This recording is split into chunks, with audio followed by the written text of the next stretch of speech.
గతం గతః తప్పిదాలతోనే ఓటమి పాలయ్యాం. భవిష్యత్తుపై ఇక ఫోకస్ పెడతామంటున్నారు బీఆర్ఎస్ వర్కింగ్ ప్రెసిడెంట్ కేటీఆర్. వచ్చే ఏడాది పాదయాత్ర చేసి మళ్లీ కేసీఆర్ ను సీఎం చేస్తానంటున్నారు.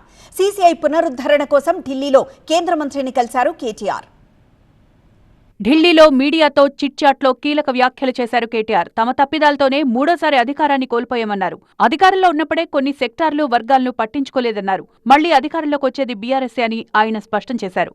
కేసీఆర్ సీఎం అవుతారన్నారు. కాంగ్రెస్ అధికారంలోకి రాదన్న విషయం రేవంత్ రెడ్డి కూడా తెలుసన్నారు. 2027లో రాష్ట్ర వ్యాప్తంగా పాదయాత్ర చేస్తానని ఆయన ప్రకటించారు. రావాలనుకున్నప్పుడు కేసీఆర్ ప్రజల్లోకొస్తారని స్పష్టం చేశారు. గాడిదను చూసిన తర్వాతే గుర్రం విలువ తెలుస్తుందన్నారు. బీఆర్ఎస్ నుంచి 15 మంది ఎంపీలు గెలిస్తే ఢిల్లీ మళ్లీ తమ కాళ్ల దగ్గరకు వస్తుందన్నారు.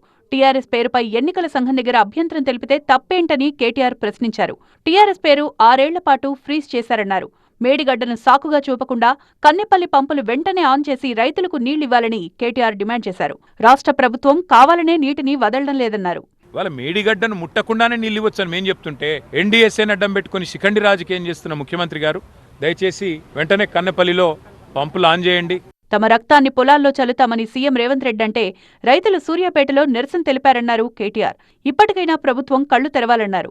రేవంత్ రెడ్డి గారు మీరు మా రక్తం తీసుకోండి, కానీ నీళ్లివ్వండి మా పొలాలకు అని చెప్పి రైతులు రక్తం చల్లుతూ పంట పొలాల మీద ముఖ్యమంత్రి గారికి నిరసన చెప్తా ఉన్నారు. రేపు ఆయన వింటాడా, వినడా, స్పందిస్తాడా, స్పందించడా ఆయన విజ్ఞతకి వదిలేస్తున్నాం.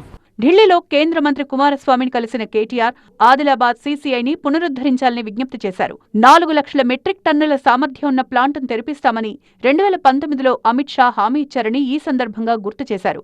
2300 ఎకరాల భూమి కలిగి ఉన్న సీసీఐకి విస్తృత అవకాశాలు ఉన్నాయన్నారు. 2000 కోట్ల రూపాయల పెట్టుబడితో కొత్త ప్లాంట్ ఏర్పాటు సాధ్యమవుతుందన్నారు. ఫలితంగా 6000 మందికి ఉపాధి లభిస్తుందన్నారు.